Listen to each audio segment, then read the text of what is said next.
Namaskar and good afternoon. I, Megha Bhatt, on behalf of PRL, warmly welcome all of you joining us live today. This is the 30th Vyakhyaan of the planned 75 Vyakhyaan series. We are organizing under banner PRL Ka Amrut Vyakhyaan to celebrate the Platinum Jubilee of Foundation of PRL. This Vyakhyaan series began on 4th of August last year.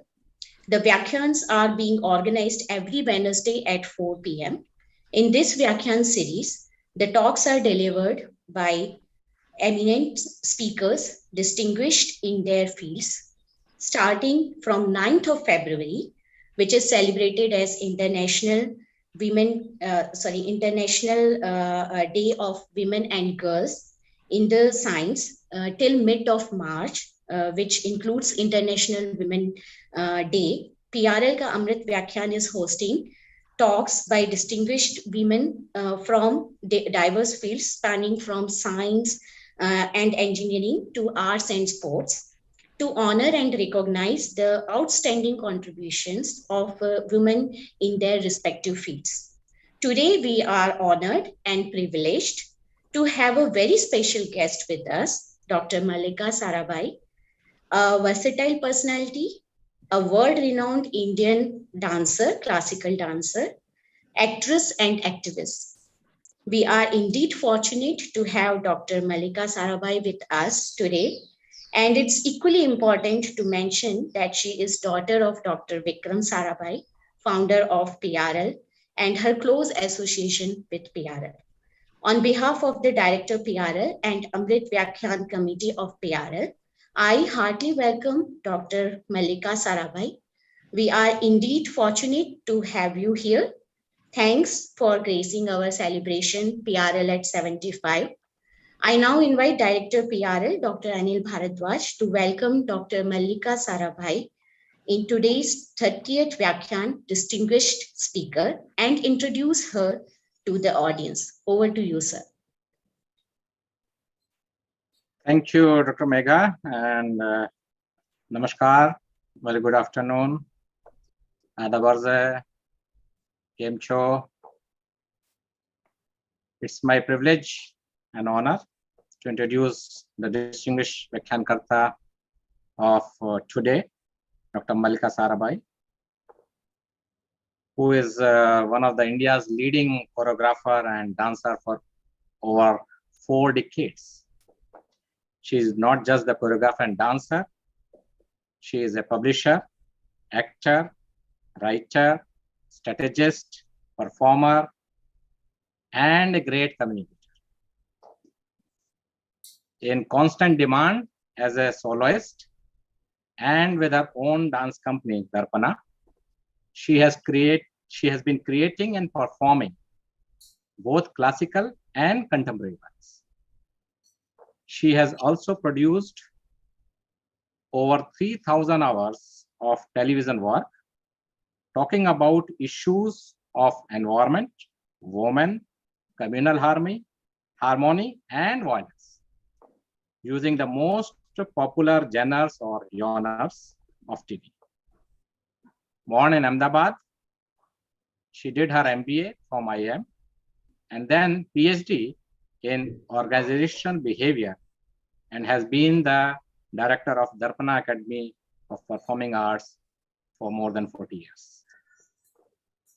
She first came to international notice when she played the role of Draupadi in Peter Brook's The Mahabharata for 5 years, first in French and then in English, performing in France, North America, Australia, Japan, and Scotland. Always an activist for societal education and women empowerment, Dr. Mallika began her work for social changes, and in 1989, she created the first of her hard-hitting solo, theoretical, not theoretical, theoretical from theaters, theoretical work, The Shakti, The Power of Women. Since then, she has created numerous stage productions which have raised awareness, highlighted the crucial issues, and advocated changes, several of which have traveled or toured internationally as well as throughout India. In mid-90s, Dr. Mallika began to develop her own contemporary dance vocabulary and went on to create short and full-length works which have been presented in India and over 50 other countries. Over the last 18 months, particularly because of pandemic, she has motivated hundreds of people through her many webinars and interviews, and through Darpana's project Nritya Parichay, that is Introduction to Dance, to bring mental health and self-esteem to thousands of marginalized youngsters. She is currently also teaching a course on India's plural cultures to Ahmedabad University undergraduate students. So we are fortunate to have Dr. Mallika Sarabhai with us today as the Vyakhyaan Karta, and she will discuss what was the site experiment, what was the vision behind it, did it die with the birth of the Doordarshan. So with this, let me warmly welcome and invite Dr. Mallika Sarabhai to deliver her today's Vyakhyaan. Thank you. Thank you, Dr. Bharadwaj.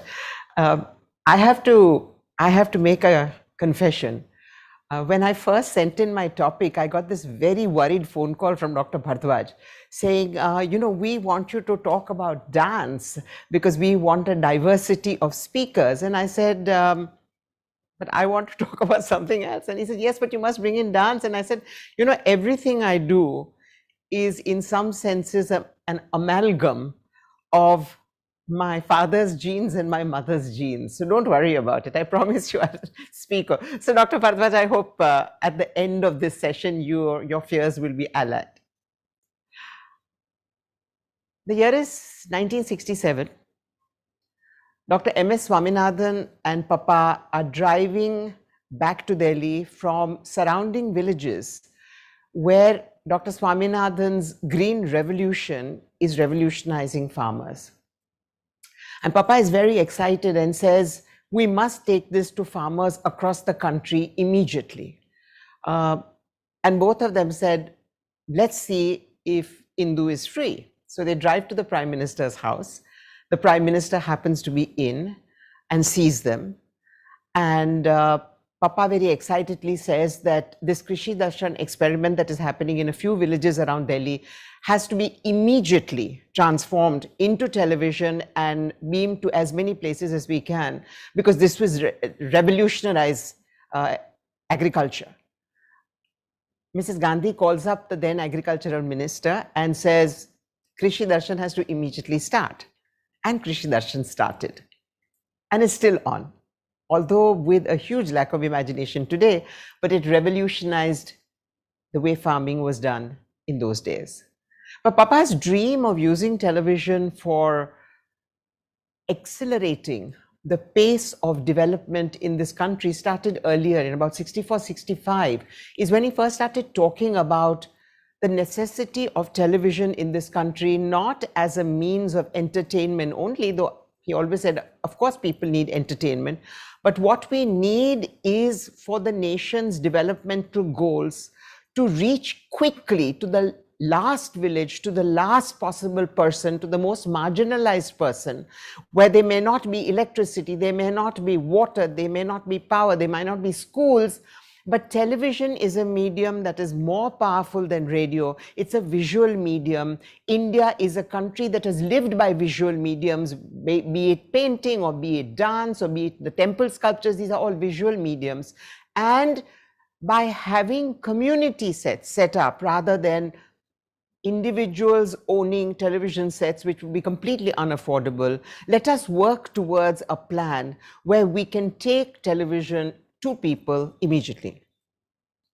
In 1969, in a paper that he presented, he laid out his vision for satellites that could beam down to the farthest village where community sets would be set up and where national priorities like family planning, like education, like teaching correct agricultural methods could be brought instantly to the darkest areas of India.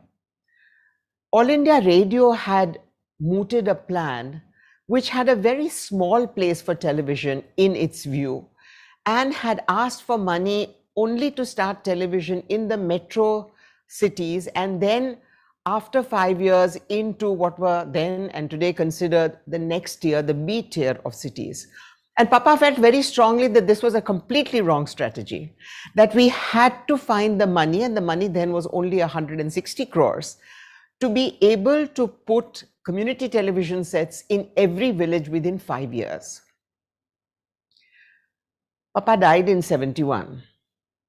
The government, in its wisdom, started Doordarshan, run by bureaucrats who knew nothing about how to communicate in a manner that will keep people interested, or how to develop the kind of programming that would reach people and be created by those in the know of how to communicate.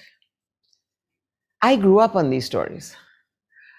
I grew up also in a household where my mother, a classical dancer, also felt that performance needed to be used for national goals, for television, for change, and started creating within the classical vocabulary performance pieces, dance pieces that spoke about, for instance, the killing of women in the name of dowry.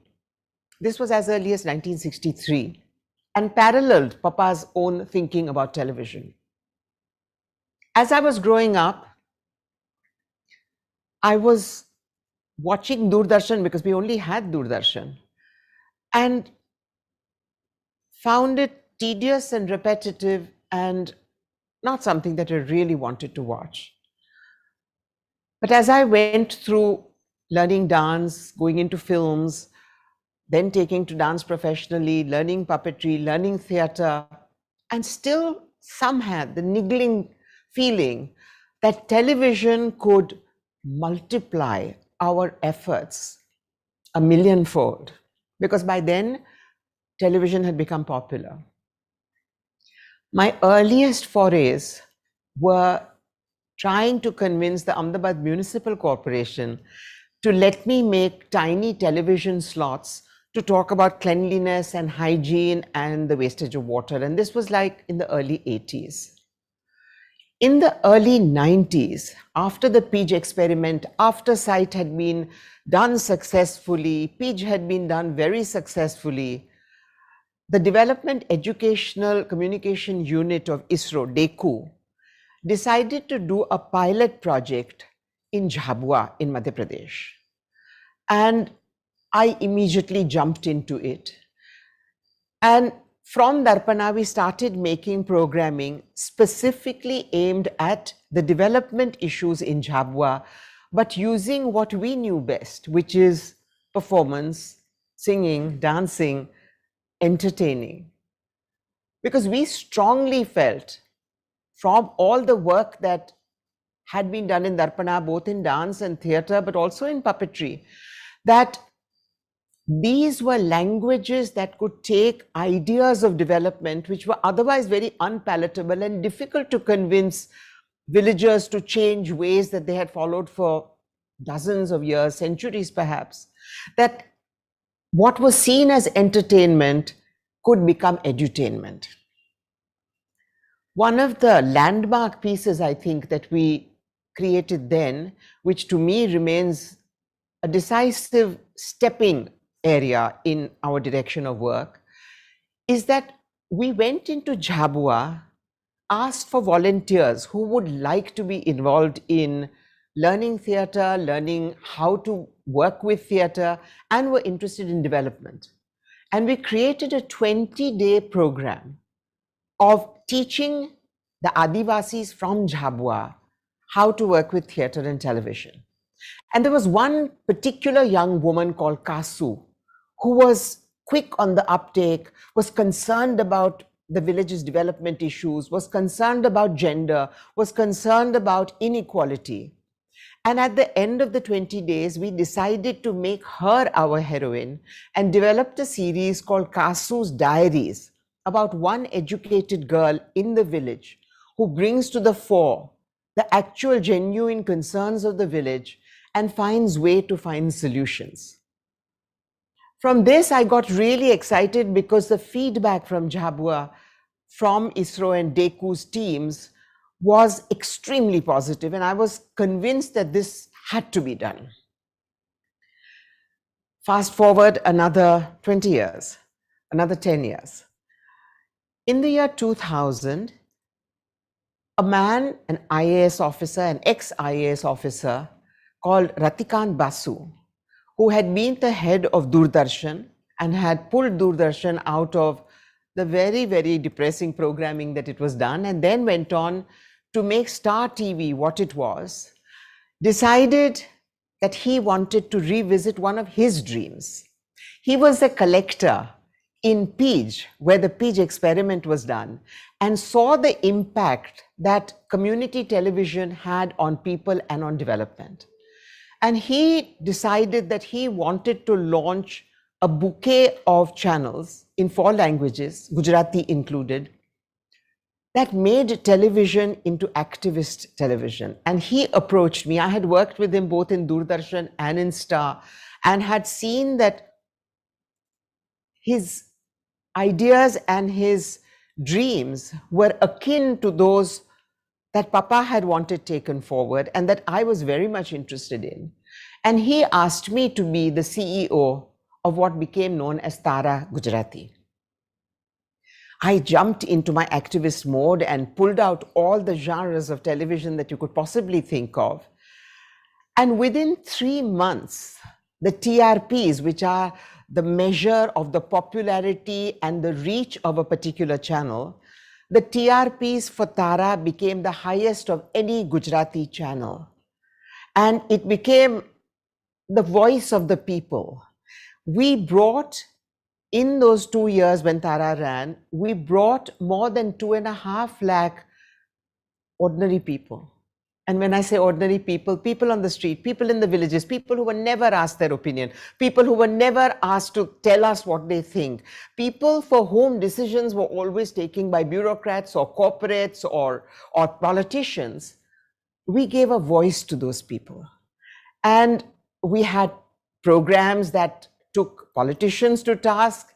Our program Satyameva Jayate, which was later, many years later, also a program that Amir Khan ran. Our Satyameva Jayate in the year 2000, 2001, brought to book politicians, the people who had voted for them, and the promises they had given, and asked them for an accounting. And this was years before the RTI came into play.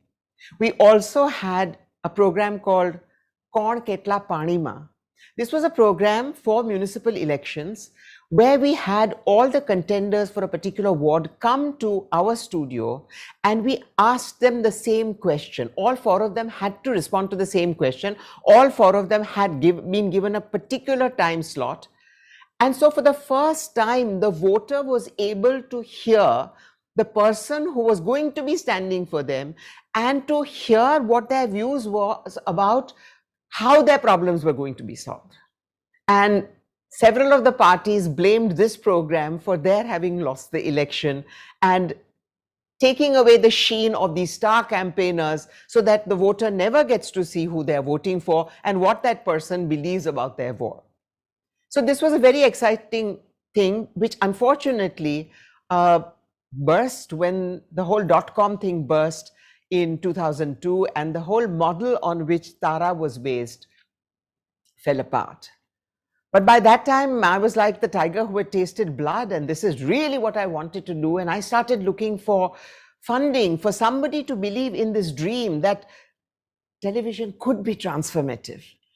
And we were fortunate enough to have an extraordinary head of the Ford Foundation who gave us the funding to run a project we called Apni Bapor on women's empowerment on Doordarshan Gujarati for 3 years. I am going to be showing you work that has been done in the many different genres. I will be talking in some senses chronologically of how we went about it, but here is your first clip on some of the work we did then during Apni Bapor and over the years that followed. It is in Gujarati, but I want you to look at it visually and I'm sure you'll understand. Vasant? Yeah. Apro, Nirasha, Apeksha, Akanksha, Vijay, Har, Asha, Khushi, Hakasha. Ahmedabad की स्कूलों में बच्चे पूरी रचना करती हमारी बातों को झूठ में सोमवार एक बार भी शनिवार 5 तक पर प्रदर्शन किया जाता है। नमस्कार हेलो કેમ છો વિદ્યાર્થી મિત્રો સૃષ્ટિ પર્યાવરણ વિઝમાં આપ સૌનું હાર્દિક સ્વાગત છે।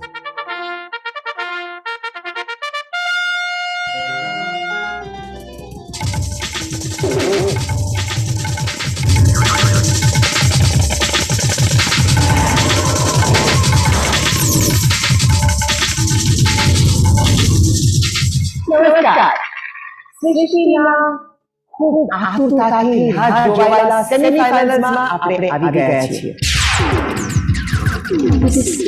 That is correct. They have picked મૂલી અને મૂલીની ભાજી રાષ્ટ્રીય ઉદ્યાનના પ્રાણીમાં જાણીતું છે પ્રાણી હરિયાર કરેક્ટ। ભારતમાં ઘટતી જતી ભાગની વસ્તીના ધ્યાનમાં રાખી પ્રોજેક્ટ ટાઈગર નામનો કાર્યક્રમ કયા વર્ષ શરૂ કરવામાં આવ્યો હતો? 1973। કરેક્ટ। ગરોળીઓ ઠંડા લોહીની હોય છે આનો અર્થ શું થાય છે? તેઓના શરીરનું તાપમાન હંમેશા એક સરખું હોય છે। તેઓના શરીરનું તાપમાન વાતાવરણની ઠંડક સાથે વધે છે। તેઓના શરીરનું તાપમાન આજુબાજુના વાતાવરણના તાપમાન સાથે બદલાય છે કે તેઓના શરીરનું તાપમાન હંમેશા ઠંડુ હોય છે। That is correct. વિશ્વનો મોટામાં મોટો સાપ આ છે નાગ, અજગર, anaconda, રાજનાગ। That is correct. Result please. Team A 115, Team B 155, Team C 109. Team D 100.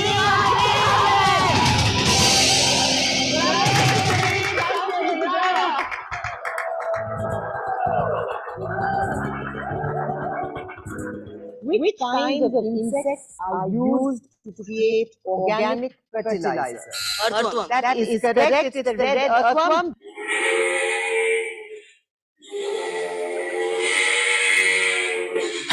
Camel. You are right. It is the camel. They get the marks. Well done for finally being slightly risk-taking.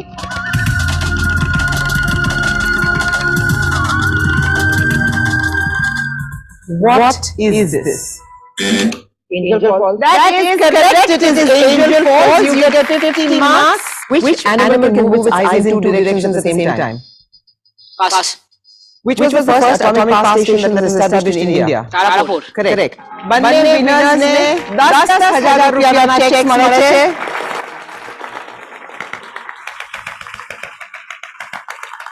અમુક question હતા hard હતા પણ થોડા જે આવડે તે બહુ easy હતા।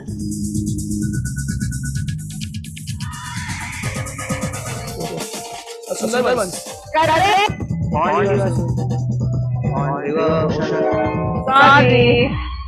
આ સમુદ્ર એવો છે જેમાં તમે કદીએ ડૂબી ન શકો। મને ચોઇસીસ આપો।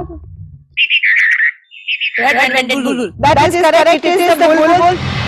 Team C 170, Team A 295, Team B 310.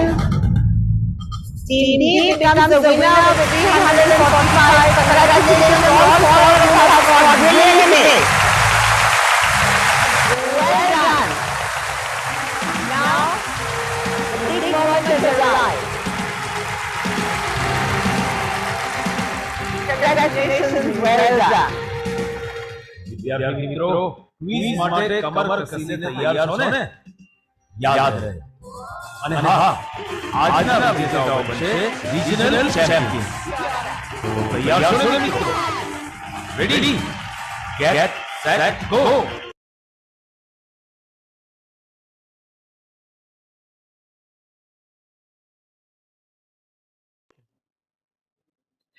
You know, when one of the Srishti quizzes were going on, I had an American friend who was writing about crafts, who was in this really remote village in Kutch. And he called me from there and he said, Mallika, I'm in this tiny village and I was trying to talk to people. And I saw this cluster of children glued to the television. And I went to see what was happening, and there you were, and they were all glued to it. And the parents were saying that this is one show that the kids refuse to miss.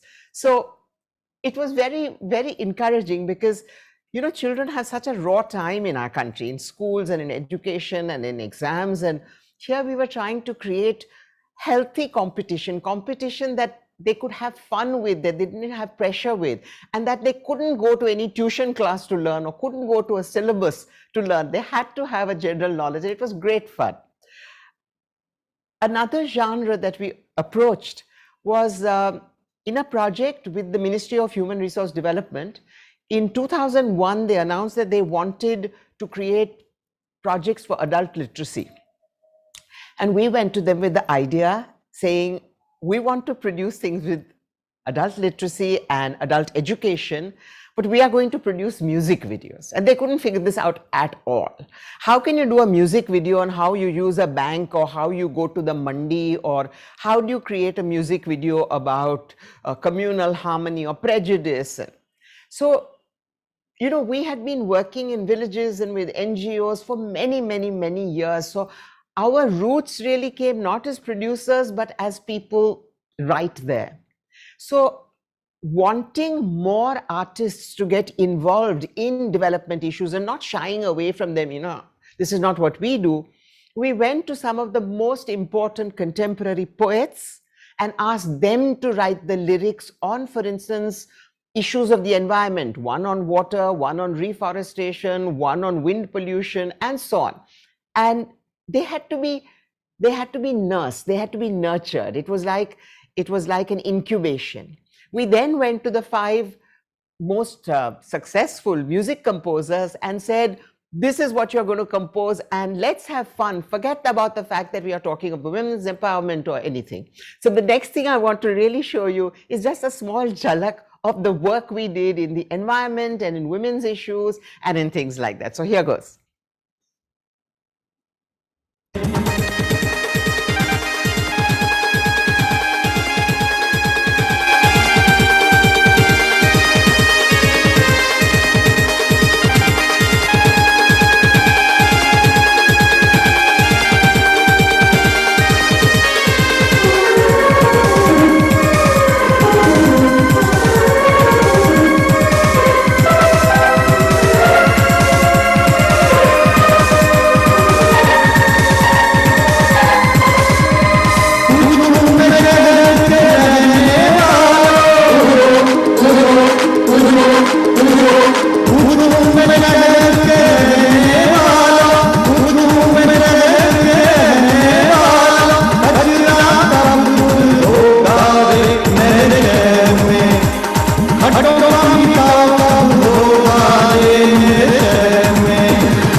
with the success of these videos and the music videos that got played on national television and that we did a Gujarati version of, I went to the Planning Commission in 2005. I really wanted to revive Papa's dream of taking this to every corner. By now, Doordarshan had established language channels across the country.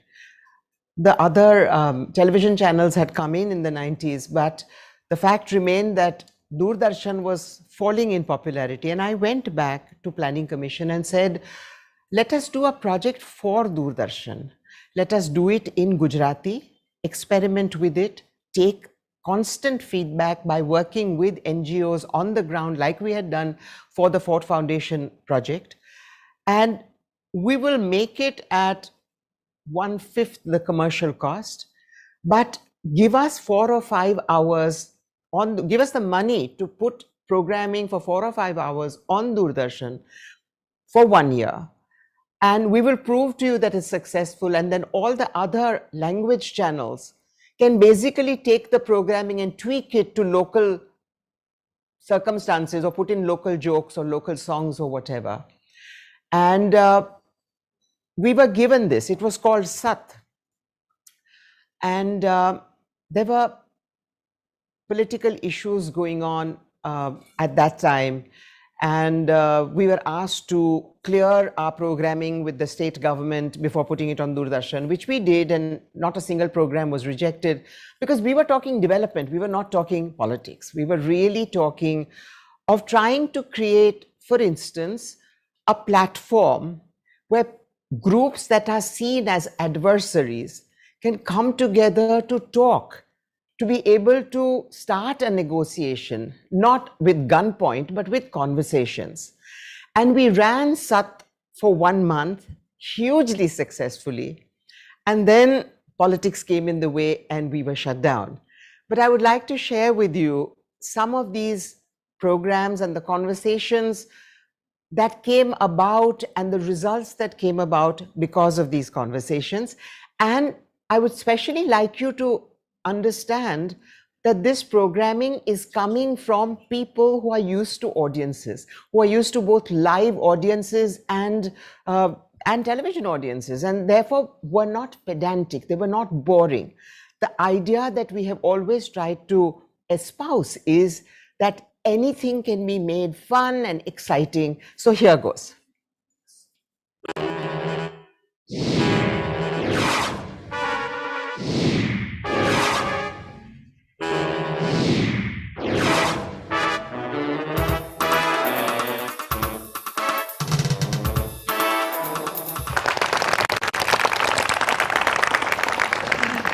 નમસ્કાર. The Sat Chat Show માં તમારા બધાનું સ્વાગત છે. હું છું મલ્લિકા સારાભાઈ. જ્યારે અમે નાના હતા ત્યારે અમે એવી ચોપડીઓ જે દેખાતી તો હું એકલો નહીં, અહીં બેઠેલા બધા ક્યારેક એક વખત તો નજર ફેરવવાની આમ કે આમ જોવાની કોશિશ કરતા જ હશે. અને આજે છે એ ડિજિટલ સ્વરૂપ છે, ફોટોગ્રાફ, બીજું કશું નથી. દીકરી જન્મે ત્યારથી જ એના અસ્તિત્વને મિટાવવાની સતત કોન્શિયસ એફર્ટ થતા હોય છે. અને જો બહેનોમાંથી હિંમત નહીં કેળવે ત્યાં સુધી આપણું બહેનોનું કોઈ નહીં સાંભળે. એના માટે હિંમત કેળવો અને કોઈ એવી રીતે જુસ્સાથી બોલો. આપણે એ સમય આવી ગયા છીએ કે આપણે પહેલા જ અત્યાચાર પર જો બોલીશું નહીં તો એ અત્યાચાર ચાલુ જ રહેશે. શું એવો કોઈ કાયદો નથી કે દીકરીનો પણ પપ્પાના વારસામાં ભાગ હોવો જોઈએ? જો એવો કાયદો ના હોય તો પછી અમારું કોણ?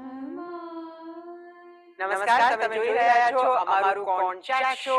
મારી સાથે મલ્લિકા સારાભાઈ સાથે. છોકરીને તો બંને જગ્યાએથી ભાગ મળશે. આ સિચ્યુએશનમાં શું કરવું જોઈએ? તો મને લાગે છે કે ક્યાંક પુરુષે સ્ટેન્ડ લેવો જોઈએ બંનેની વચ્ચે. પત્નીએ વિચારવું જોઈએ કે મારી પણ આ ઉંમર થવાની છે. શરૂઆતથી દીકરીના મગજમાં એક ગ્રંથિ ઊભી થઈ જાય કે સાસુ એટલે કોઈ જુદું પ્રાણી છે. જ્યારે માં કોર્ટમાં જઈને નિવેદન માંગે કે મારા પુત્ર અને પુત્રવધુ કોર્ટમાં ન આવે ત્યારે એના પડઘા સામાજિક રીતે પણ પડવાના છે. અને સાથે સાથે માને પણ ભરણપોષણનો અધિકાર છે. દરેક મા બાપને પોતાના દીકરાની એટલી લાગણી હોય છે કે ક્યારેય નહીં કે મારો દીકરો ખરાબ છે. પરંતુ એ પ્રકારની કેમ અંદર વાત ન આવી શકે આવે કે એ છે તો કહેવું જોઈએ. નમસ્કાર. In the chat showમાં ફરી એકવાર આ મંગળવારે તમારું સ્વાગત છે. તમને પહેલી વાર જ્યારે મહિનો આવ્યો ત્યારે એવું બધાએ કીધું કે તમે ગંદા છો. એવું નતું કીધું કે ગંદા છો, પણ મને એવું કીધું કે દીવો નહીં કરવાનો. હું ગભરાઈ ગઈ હતી કે શું કેમ શું થઈ ગયું, રડવા જ માંડી હતી. સણના કોથળા એની ગોદડી બનાવેલી હોય એમાં જ સુવાનું. અને આજે જે આપણે ધર્મના નામે જે કરી રહ્યા છીએ એ પોતે જ એક અધર્મ છે. ભાખોડિયા પર જે છોકરો હોય ને એ પાડી જાય ને તો પછી બાજુમાં જઈને કપડા કાઢીને નવડાવીને પછી અડે. So personally speaking, मेरे को इतनी प्रॉब्लम नहीं, but I've seen other girls जिनको ये प्रॉब्लम्स हुई है.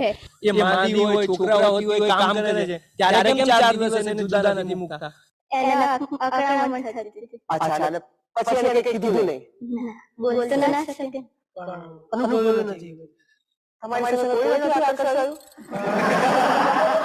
પરંતુ એ વાસ્તવિકતા છે અને we have to accept it. Divorce સુધી જો પહોંચતું હોય તો એ લગ્ન સરખું નથી ચાલતું. Am I right? ડાયવર્સ હોય તો પણ બાળકની પરિસ્થિતિ ગંભીર છે. We had people coming on the same table, if you like, who would never talk to each other. So for instance, we had topics like pornography, we had topics like menstruation and what happens. We had chat shows where experts came and explained the complete untruths that were accepted as science. We had parents, teachers, and children about the whole topic of pressure and pressure to excel and the pressure of homework and what did they feel, because they never talk about it. The parents blame the teachers blame the parents, and so on. Over the last 2 years, the whole viewing world has changed. To a large extent, television has been completely surpassed by the internet and by OTT platforms. And we at Darpana have been very concerned that most of what is shown on the OTT platforms are things that make heroes out of criminals, out of people of violence, out of fraudsters, and out of people who shouldn't be valorized. So at the moment, we are working in Darpana on trying to create pilots on how people of generosity, people of commitment, people of ethics can also be made into heroes through interesting programming. But through the lockdown, we created a lot of material for the internet. And before I turn it over to questions, I'm going to show you one last. I'm sorry there is a problem with the sound and I don't know why it is. It's perhaps Wi-Fi or something. But I think you'll enjoy what we have done during the lockdown period. So here goes. You know, when you first see a person, you see girl or boy, man or woman. And with this comes this whole host of adjectives. If it's a man, strong, determined, taking decisions. And if it's a girl, delicate, serving, polite, smiling. I've been fighting this since I was very young, 5 years old when I first noticed it. And you will fight it too, as did these people.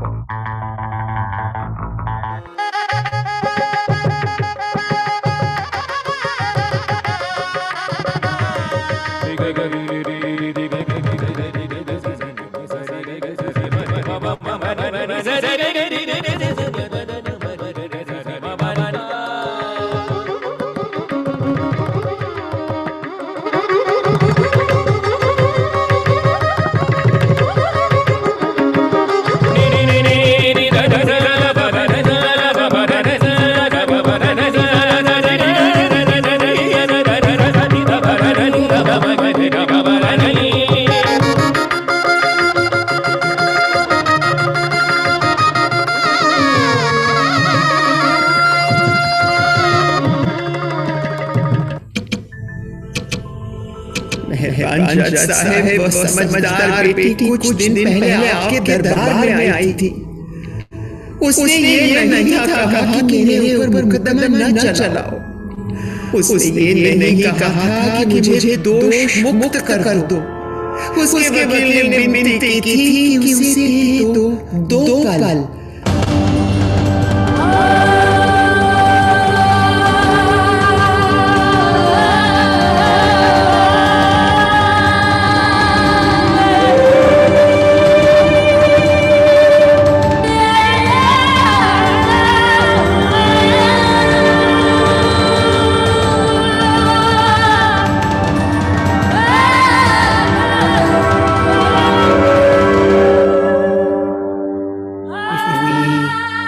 the children of the meek should inherit such an earth, then we ask of the future one question. Should we dance or break into gnashing of teeth at the news of our inheritance?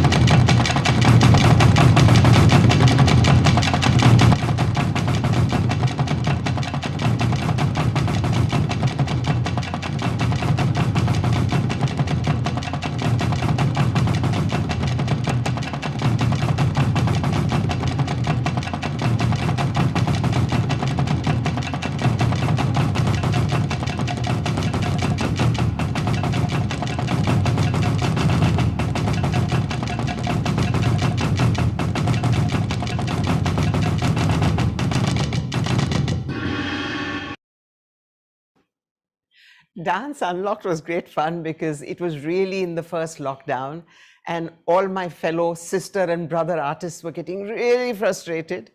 And my colleague Yadavan Chandran and I decided to do this, and we had to literally tell people how to use their phones, and we would have these conversations saying, no, maybe not, maybe put it this way, maybe put it this way.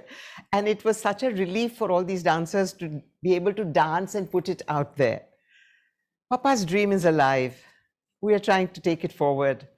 Papa, had he been alive today, would have perhaps also said, use the internet, use the connectivity, use everything you have, because the world still desperately needs kindness and change and positivity and justice and equality.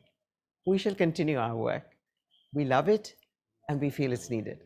Over to you for questions. Somebody going to monitor questions?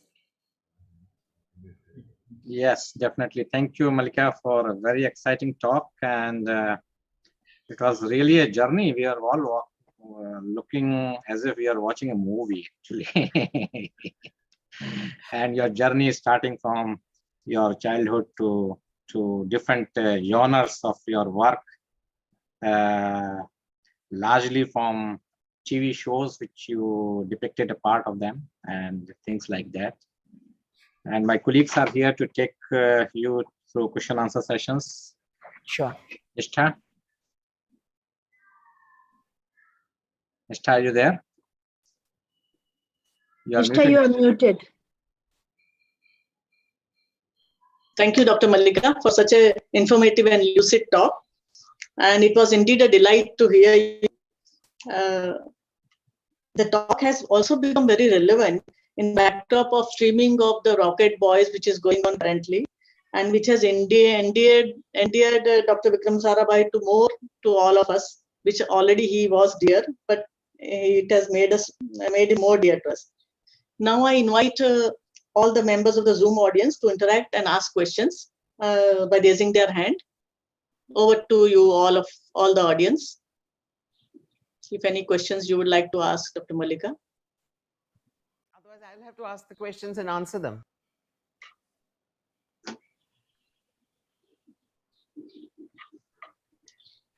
There's one hand raised. So I have raised my hand. Sorry, I didn't see yours. Go ahead. So we have seen you in very versatile forms, right from choreography to publishing to acting. You in fact did a few films also, right? Quite some time back. If I recollect, it must be something Sunil Dutt and Mithun Chakravarti, and right. And now greatly making a lot of TV shows and things like that. So my question to you is very novice in some sense, that what you think you have still not done, which you still want to do? Oh, Dr. Bharadwaj, there are lots of things I still want to do. Lots and lots. And with the world changing technologically so quickly, and with the world being reduced to a hate-filled and very fearful population, there are always new things that crop up. So that list is endless. Maybe I think I should frame it properly. What I'm looking for is the type of shows you have done so far, for example. What is the one which you think you should do now? You know, As having I said, experience of that. As I said, we haven't yet explored the interactivity of the internet enough, and we are working towards trying to understand how. Basically, I feel that my work is in using all the languages that I have, be it dance or be it talking to you just now, or be it writing columns or writing a book or whatever, is to try and make life better for the weak, for the frightened, for the disempowered, for people. And so all of my work and all of Darpana's work is really funneled towards that vision of a kinder, gentler, more humane world, not only from people to people, but to the environment and to other species. And in this, we are, as I said, we are trying to create new programming that can catch the attention of people and offer a different worldview, not a world where only by killing others and only by stealing from others can you become a hero, but a world where humaneness, generosity can make you the hero. And I think Rocket Boys is a good example. And the reason I was so involved with Rocket Boys in the scripting and so on is because I thought that here were two scientists, two deep nationalists, not in the kind of nationalism that is on the streets today where I have to thump my chest and say, I am Indian, Bharati, and you are not. Not that kind of nationalism, but genuine building of nations, two people with a vision, two people who could have stayed within their industries and never joined in the nation building process. And for me, something like this is holding up a completely different vision of icons, because all our icons just now are people who shouldn't be icons. To have science brought to the fore, and not science for pure science's sake, but science for the development of humanity, science for the development of people, science for alleviating distress in human beings. I think this is really one of our concentration areas just now. Thank you. Thank you very much. Yes, Megha, you would like to ask something? Yes, it was really very interesting and informative session. I'm just wondering, like the topics which you have touched upon or raised, they are very, very challenging, and that were challenging before 40 years, and they are challenging even now. Right. So, in your opinion, what is the main obstacle which is like, you know, or like, which is kind of a bit easier if you compare from 40 years before? Megha, nothing is easier. Everything is more difficult. We say we are advancing, so I just wanted we are regressing. Understand. We are regressing so much. Social media is used more to create hatred, violence, vulgarity than anything else. And because it is in the hands and pockets of everybody, look at the state of violence against women. I mean, it has gone exponentially higher because there are copycat things, because we have things like Sully Girls or whatever it was called. Or look at the state of untouchability. I mean, can you imagine talking of untouchability and the need to get manual scavengers not to do manual scavenging 75 years later? You know, I mean, we really need to think this Amrut Mahotsav over, because what we really need is not celebration, but a rededication to humanity, a rededication to the Constitution, a rededication to the real values that we know today, the value of coexisting with nature, which we weren't so aware of 75 years ago, which we are aware. We are hurtling towards destruction. We are hurtling towards the destruction of the spirit, of the soul. What Atma do we talk about? So everything is more difficult, but The tools are there to reach out to 1 million more people if we use the tools correctly. And that's really what we are trying to do, to take away the tools only from those who are trying to destroy and divide people, and to say the same tool can be used for something that brings out the best in human beings. Yes, Dr. Pallam Raju, you would like to ask something? Yes. Yeah, that said, thank you, Dr. Mallika Sarabhai, Mallika, for a wonderful talk with bringing in with your own experience and in dance and also with activism into life at this point of time for us. Thank you very much. What I would like to ask is that in the earlier days when maybe, even in the Doordarshan was only one channel, I also remember, sitting with the family and watching shows like Hum Log and Bunyad, whatever those eras, 70s and 80s. When again, because it was all the family, it was known that all family is sitting together and watching. So probably all the shows were meant to or custom made that, the fringes are removed probably. But now that several OTT has come up, not just before OTT, several channels have come up, and so there are specific audience are different for different channels. So the points that you are trying to raise are perfectly valid, and as you said, they continue to be valid for past 40 years. And with the arts, what are you approaching your OTT, to cater to different groups? Are you planning something of that kind?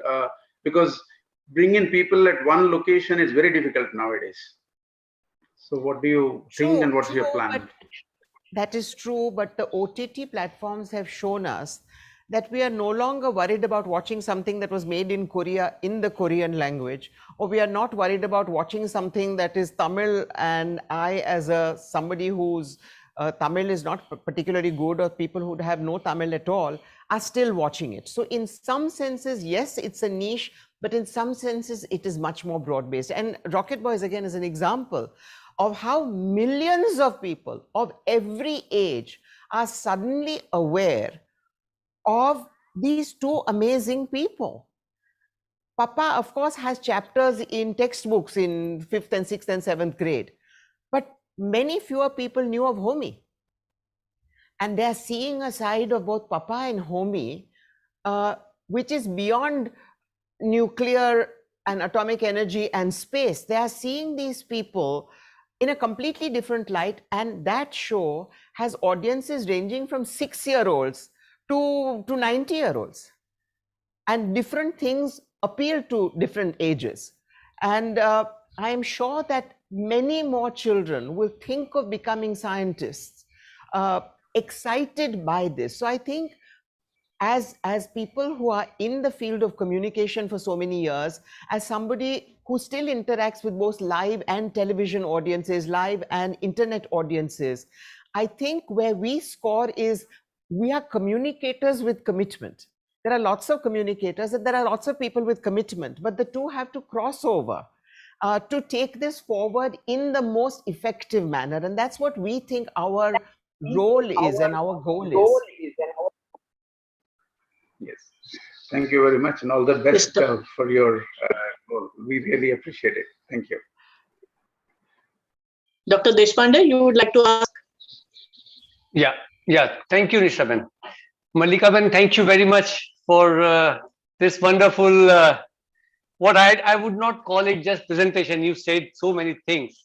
I have a couple of questions. The first question is, the first time I saw you was way back in 1985. And you will recollect that was the Rangpur ashram of Harivallabh Parikh.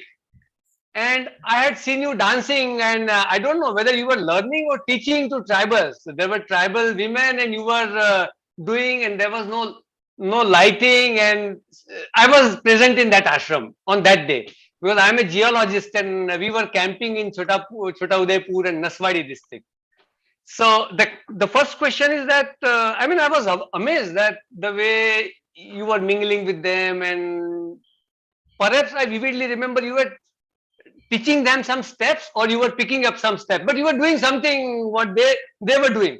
So my question is that what was that event? You were trying to, communicate something to them, or you were learning? Because at one point you made a comment that dance is a language which can take ideas further into masses, to tribals. So what was that thing? This is my first question. Okay, so we have been working with Adivasis in many different ways. In 1980, Amma and I were in the Dangs, in what we thought was a completely isolated region where traditions would continue and their craft and traditions and their belief systems and the rituals and dances would say. And we were horrified to see them doing traditional dancing to Amitabh Bachchan film songs. And what we thought was well protected and didn't need protection, obviously did. So we started in 1980 a department in Darpana called Janavak, the voice of the people, to learn traditions in the context of whichever tribal group we were learning from. This later became a project called Parivartan, where we went into tribal areas to give them the information and the life skills to not be cheated, to not go into endless pregnancies, to not go into alcoholism in the name of ritual and so on. So we have interacted. It was all through the 80s and all through the 90s that we were working on both these levels very closely with the Adivasis in different parts of India. So I was probably learning and teaching. Okay. Thank you. Thank you for the answer. Now, my second question is relates to the TRP. You mentioned in your presentation that this Tara, or one of the serials when you started, it's suddenly shot up the TRP of that particular channel, because you were serving good ideas to the population and they were appreciating. That's how they, they tend to watch it and the TRP goes up. Now, if you look at the current OTT, as you have mentioned that there is a lot of vulgarity, violence, fraud, sex that's going on, but still there are, thousands of people watching it. So what's happening actually? How TRP of such junk is also increasing? So this kind of paradox I am not able to understand. Yeah. Pornography is one of the most watched things in the world. If you fed people that there was nothing besides pornography, they would believe that this was what was reality. Right. My contention is that it is by bringing in things like Rocket Boys that you are swaying people away and giving them an alternative, making them understand that something good and humane and something that uplifts you can also be fascinating and interesting. It's not by trying to ban anything that things can be changed. It is by giving another alternative which is equally fascinating. And I think that's why, what I was saying earlier about Darpana and all of us being communicators and people with commitment. Because we are not out there to make money. Of course, we need to make money to make the next project happen. But that is not our goal. Most producers, that is the goal. They will create anything as long as those IMDb ratings are high and their advertisers are coming into them. That has to be a goal. That is the reality. Because you need people to watch you. But in order to make them watch you, you don't have to go to their basest instincts. The challenge is, how can I make something that is watchable, interesting, fun? That's really what I was sharing with you through this talk. I was watching the faces of many of the people whose video windows were open, and I could see the smiles on their faces. For instance, as the children fell off in their Srishti quizzes, or as the music videos happened, that Kachra song was happening, I could see your reactions. And that's the point. If it's programming like that, you will watch it. You might not be my niche audience, but you will watch it because it makes you feel good. Other shows don't make you feel good. They make you feel deprived. You want to get there because, damn it, I don't have it. That chore made it, so I have to become a chore to get there. Or that man did it with so many galis, so I have. What is it that you are offering? True. Thank you very much. Mallika, my third question has something to do with the spirituality of dance forms, because I understand that any dance form eventually has spiritual angle. When you get deep into singing or dancing, we don't do it for audience or somebody. We are in with something. So will you please share something about spiritual experience while dancing? I don't know. I know that spirituality cannot be expressed, but still you can tell how you feel or what kind of experience it is. Do you think spirituality should also reside in our gurus and so-called godmen? Because there it certainly doesn't. So true. My contention is that the arts have the possibility of allowing you to go into a kind of meditative state, which is extremely liberating. You may call it spirituality. I might call it my quest for truth. I might call it the meeting of Atma and Paramatma as I understand it. I go into it. But one can have it in rehearsals. Musicians go into it because they don't have a visual aspect. As a performer, as a dancer or an actress, rehearsals can exist without that, as a riyaz can for a musician. But a dancer's dance is within and without. So even when I'm going into that kind of existential state, if I'm going to be performing next week, one side of me is necessarily worrying about, am I communicating to the audience or not? But let me tell you of one extraordinary experience I have personally had. You know, for many years growing up, the only thing I knew was that I didn't want to dance. I didn't want to become a dancer because I had seen how hard it was. I had seen the non-glamorized backstory all the time with Amma. You know, she would have 104 temperature. She would still have to do a performance. She would have a septic foot. She would still have to do a performance. And I kept saying, ye humse nahi hoga. I'm sorry, this is not going to happen. And then it was through a very difficult period of my life that literally one day I woke up and said, you know, all I want to do is dance. And Amma had lost Papa by then, and Papa was her partner in all of this. And she had gone into a lull and depression. She didn't want to dance. But when I jumped into it, it was like a second lease of life for her. And this was in 76, 77. And Amma created the first piece just for her and me to dance together. And it was a piece called Meera, based on Meera. And Amma played the inner Meera, the one that was constantly searching for her truth, which was Krishna. And I played the little girl Meera, who wanted to play with dolls, who wanted to dress up, who wanted to play holy. And Amma's belief was that till the inner and outer Meera came together as one person, Meerabai was not born. So we are two parallels till in the end we merge. And I remember the first performance was at a Vikram Sarabhai festival, then in the Tagore Hall. And I remember clearly this feeling that I was hovering on the top and I was looking down at two physical beings who were actually one soul.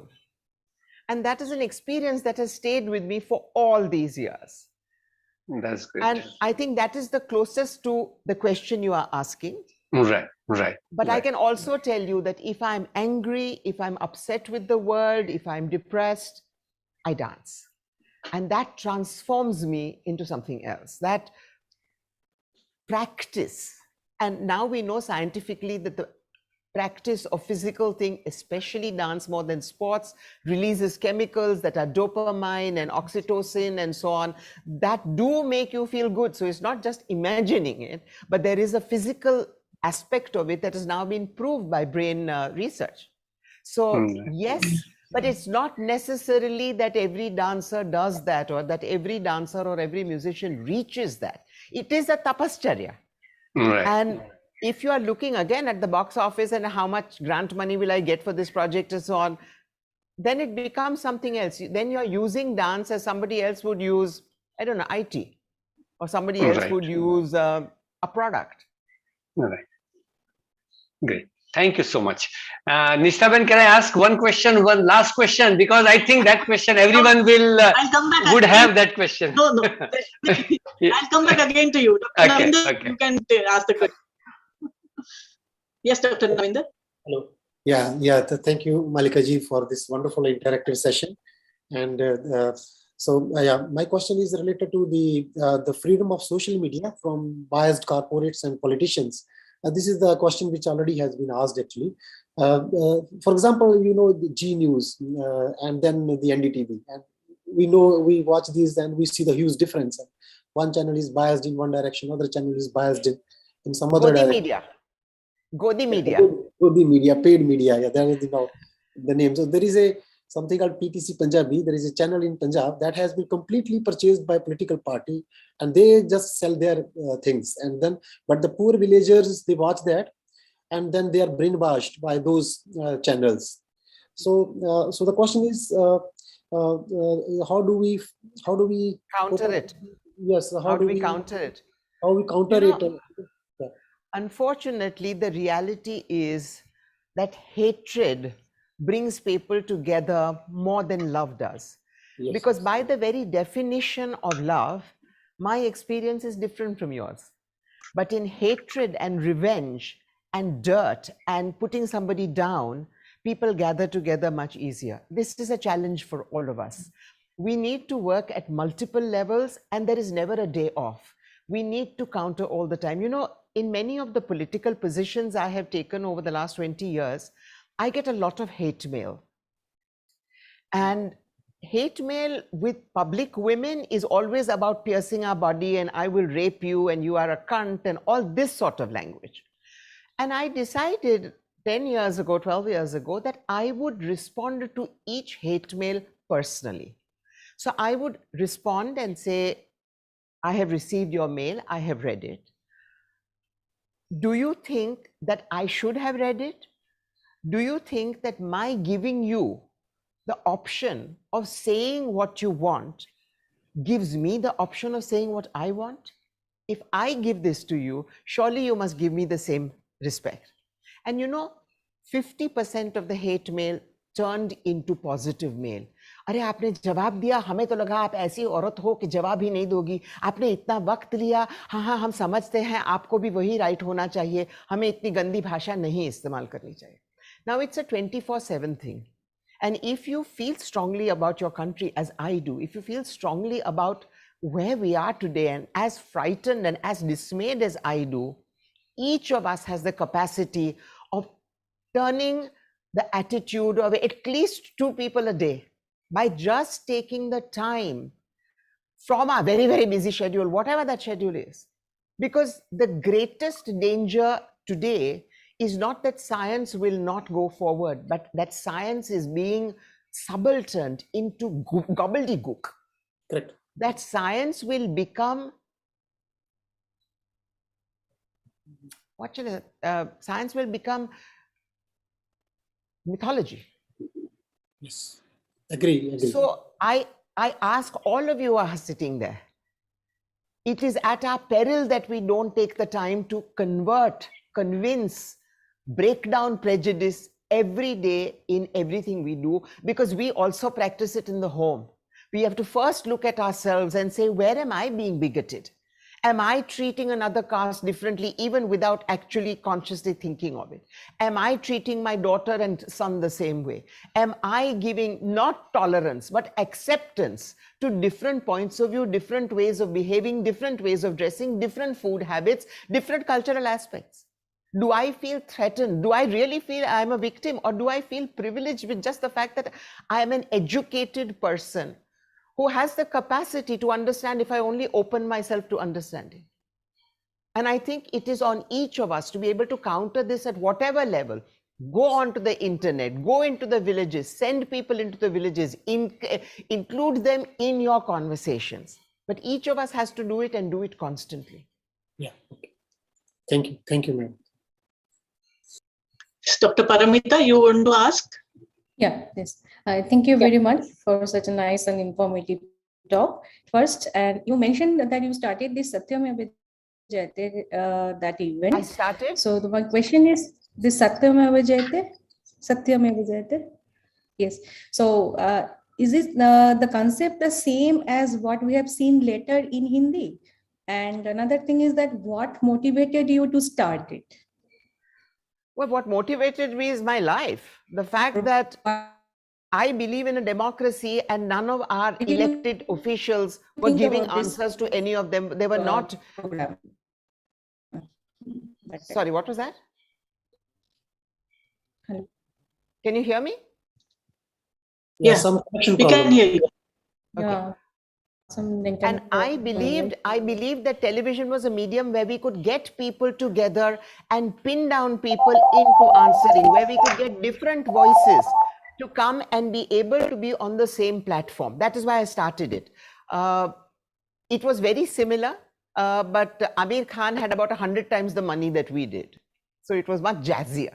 It was a wonderful program, but we started it in 2001. We ran it in 2001. I see. Yes, Dr. Nandita, you want to ask? Yes, thank you, Nishtha. Thank you, Dr. Mallika, for such an enthralling lecture and the presentation. You took us with your dream and talked about your father's dream, Dr. Vikram Sarabhai. It was truly an experience for us to go through this journey. What I wanted to ask, since you mentioned in your presentation, you have played so many characters like Draupadi, Meera, and you began with that. And so, which is one personality that you think you find it very inspiring for you to play, and one personality that you haven't played yet, which you would like to do it. So that's what my question is. I find these questions extremely difficult, because I mean, I have a niece who plays this game with me, and she used to say, "What is your favorite color?" And I would say, "Well, it depends on which day it is." So now she asks me, "What is your favorite color today?" Okay. So my answer is about that. It depends on where I am on that day. One day, Lakshmi Bai of Jhansi might inspire me. The next day, Yusufa Malala might inspire me. It depends on my day. And I don't have any single favorite. I keep saying to people, do I prefer my right eye to my left eye, or do I prefer my right hand to my left hand, or do I prefer my daughter to my son? No. Sometimes I'm mad at both of them. Sometimes I'm making fists with both my hands. I think the plurality is the fun. The plurality is what is so invigorating. I always say that, we have this completely false and increasing idea of purity. But as scientists, that what is pure is weak. I take great pride in the fact that I'm half Gujarati, quarter Tamil, quarter Malayali. I think I'm a perfect hybrid. And I take from all of these, and my hybridism is what makes me, I think, strong and energetic and everything that I am. So this whole idea of purity that is being rammed down our throats more and more is scientifically, as you know, completely incorrect. So don't ask me about favorites. Say, Aje kayu character tamne game chhe? Yes, exactly. Probably I was intending to ask, which character are you going to play next? I don't know. You saw a bit of this program we did for schools called Gender Bender. Do you remember the Gender Bender? And we showed the heroines that are amongst us today or have been fighting now. Not Rani Lakshmi Bai, but somebody who's here. The two women who are fighting the Bhopal gas tragedy, or a lawyer like Indira Jaising, or somebody like Teesta Setalvad. These are heroines of today. And our young people do not know them because the media doesn't respond. The media doesn't bring these stories. So I'm seriously thinking of creating a show about these women, to go into schools and colleges, to hold up icons that both men and women can relate to, because they're icon worthy, not because they're this gender or that gender. That's one of my plans. Thank you very much. And I should thank you for bearing with us with all the testing, and your positivity brought us to this stage today. So thanks. It was a very successful and nice presentation. Thank you. Dr. Deshpande, you want to ask? Last question. Yeah, madam, I could ask, but yeah, there are some questions in the chat box also, if you... Yeah.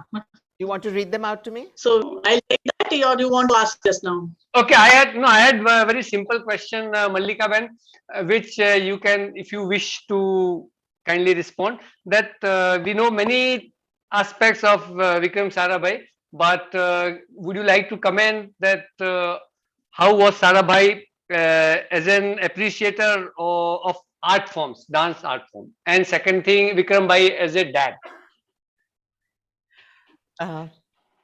Papa was a very exasperating papa. There were two things in particular. One is that he would buy us all these amazing toys, which were only available abroad in those days, and these mechanical toys and these things that moved and so on. And as soon as he brought them for us, he would take a screwdriver and undo them to see how they worked. And then he never had the time to put them together. So we had this room full of toys where bits and pieces of springs were hanging around. And we would sort of look at it and say, Papa. And he said, no, as soon as I have time. Of course, he never had the time.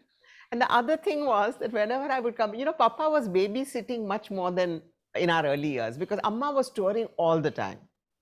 And Papa was working primarily at PRL and at the businesses. So he was much more Ahmedabad based. So whenever I had a homework issue, it was invariably Papa. And I said, Papa, I don't know, I don't understand this. And he would say, Mallika, breathe. And I'd say, okay. And then I'd say, okay, Papa, I breathed. Now what? Try it. So I said, Papa, I don't know it. He said, okay, darling, breathe again. Breathe deeply.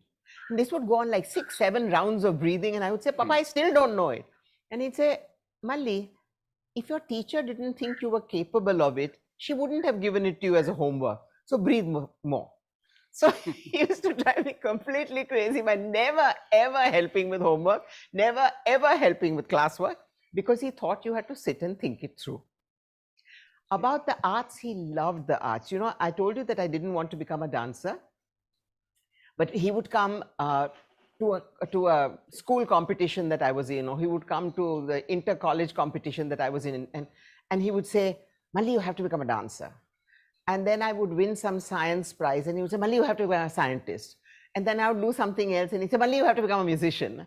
So it was like this, but he loved the arts. His passion for dance and for music, especially for Western classical music, was enormous, and he has passed on that passion to me. And he would have music playing all the time, and we grew up with, and he would fiddle. So he wanted the best speaker system, and he would get this part from somewhere and this part from Germany, and that he put together. Our toys he never put together, but these little pieces to get the perfect sounding speakers for both Indian music and Western music. I remember very carefully balancing this out and finding the place where the best sound could be heard and plonking himself there and all of this. So he was passionate about the arts. Thank you so much, Mallika Ben, for answering all the questions. Thank you very much. Nishta Ben, thanks for allowing me to ask this last question. Thanks. Thank you. Yes, now we'll take the question box. Yes, Divendu is asking, Dr. Vikram Sarabhai was alive today. What he would have loved PRL Indian scientists to do. You have an idea, Dr. Mallika? You have to tell me this. You are the PRL lot. I'm not. But I know that he would be very alarmed and dismayed at the way science was being treated and at the way so many scientists are being co-opted into a mythology and history that is non-existent. He would have been deeply dismayed. He would also have been deeply dismayed at the state of India and the state of the world. And perhaps had he lived, we may not have gone down that way. Okay, next question is by Dr. Vijaya. For a long time, we have been trying to promote girl-child education and promote women in various sections of society.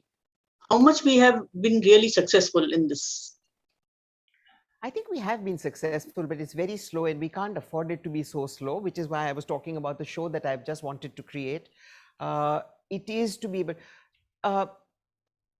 we still live in a patriarchal, hidebound society where all the non-verbal and many of the verbal cues are about women being subservient to men. So it is necessary not only to celebrate the lives of those who have broken the glass ceiling, but to make them accessible to young girls to dream of becoming that. And you know, frankly, this idea that one can have it all, one can't have it all. One has to take decisions, one has to have a spouse or a partner or not have one. But if one does have a partner, then the partner has to be as positive about the equality of your dreams, your dream and his, or your dream and hers. And you have to find a common dream and lots of accommodation and lots of time and no gender ego and no male entitlements to be able to get it. And we need to teach young men that it's okay. It's okay not to be macho. It's okay to have a cooperative nature rather than one where you always want to be the first. Being the first is not where happiness lies. Being the first is not where satisfaction lies. It is in the accommodation, it is in the happiness of those who are around you that really, and you know, one makes adjustments in everything. There are negotiations in everything in life. For instance, if I want to buy a new car, I'm negotiating between the car I want and the price I can pay. That is a negotiation. So why can't you negotiate it within the family to make it more possible? So we have to just go on giving examples both to boys and girls, and then our task will be accelerated. But we've certainly taken a lot of steps. Yeah, next question is by Neha. People's life have become very fast. They want to be thrilled with fast-paced music numbers, right? And how can we make people see the beauty in Indian classical dance forms and present these to them in a way that they would understand and appreciate? Oh, I have been taking up this challenge for years. I think the way you present is like packaging. You have a product and the way you package it is up to you. How cleverly you package it is up to you. So I'll give you an example that I'm often on tour in America and asked to go and address a high school to explain Indian dance or to give them an introduction of Indian culture. And there are all these sort of, you know, big 6'4" guys chewing gum at the back, not at all interested in learning anything about India. And then I start engaging with them on their terms. So I say to them, you know, your gesture of this, saying, yeah, it's great. Do you know where it comes from? It comes from a 2000-old-year style of dance where it is what we call a mudra, a hand gesture. And it is to show the stick that a man normally holds, and that is considered authority and that is considered good. So when you do this or that, that's what you're talking about. And then I say to them, will one of you come and tell me a story? And I'm going to show you how I do it in a 1000-year-old classical style. And they've come and they've told me about Goldilocks, and they've told me Spider-Man, they've told me Superman, they've told me when I go to African schools, they tell me about Anansi, who is the spider, who's always playing the fool on everybody. And once they start seeing that the story that they are telling or the news item that they are reading, because I often ask them to read out a news item and I will dance it for them, it completely changed the way they look at it. This is packaging. I'm not bastardizing the style, but I am making it accessible. A lot of Indian artists want to be ivory towers. They want to be mystified. Nahi, ye to aapko samajh mein nahi aayega, kind of thing. That's not the way I look at it. And I have never lacked in audiences. I still get as many offers to dance, especially from young people at colleges, young women's groups, young men's groups, young Rotarians, and so on. I'm constantly getting asked to talk, to perform, and so on. So I don't think that we should be threatened by the item numbers full of vulgarity and sexuality. That's a challenge we need to take. I think, you know, I believe that we are always about 30 years behind the West in the way we think. So the West rediscovered yoga. So now we are suddenly everybody's yoga. The West rediscovered Ayurveda, and suddenly we have a ministry of Ayurveda, and we have this of Ayurveda, and we have an Ayurvedic clinic everywhere. The West is discovering slow food. The West, especially after COVID, is discovering that relationships matter than the number of likes on your Facebook. We will take another 30 years because we are just still completely slaves in our mind, but it'll come. Yes, one question is from Mr. Rangarajan. There is no equivalent of Professor Yashpal's turning point, despite having so many channels. I'm going to go offline for about 3 seconds because my battery is being changed, but I can hear you, so you ask the question. Go ahead. So there is no equivalent of Professor Yashpal's turning point, despite having so many channels and so many platforms. How can we remedy this situation? Slowly, we're trying to do all of this. I've had a wonderful time doing Turning Point, and again, it brought together my passion for science and my passion for communication. And I agree with you that there's never been a science program like that. So let's try and revive it. Why don't you write to me and let's try and revive it? I need somebody to do the scripting and to bring the ideas forward. I have tried in the past to work with the Community Science Center, but this COVID put a stop to it. But I think it's very important that we do that again.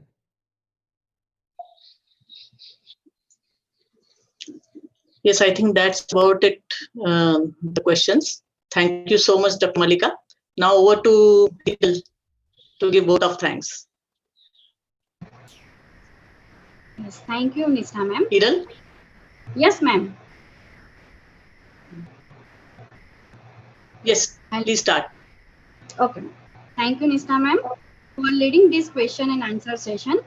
I would like to give special regards and thanks to Dr. Mallika Sarabhai for her insights about satellite instructional television experiment, marking and underlining Honorable Dr. Sarabhai's great innovation for national development and for educating remote rural Indian masses, and making educational evolution about gender, environment, and many more through visual medium for marginalized Indians.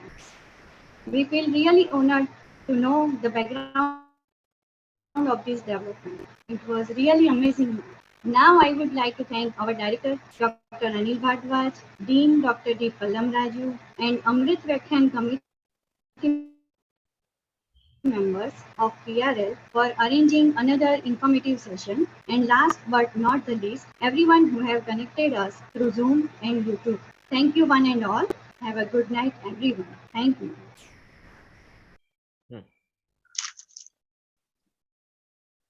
Thank you. The recording has stopped.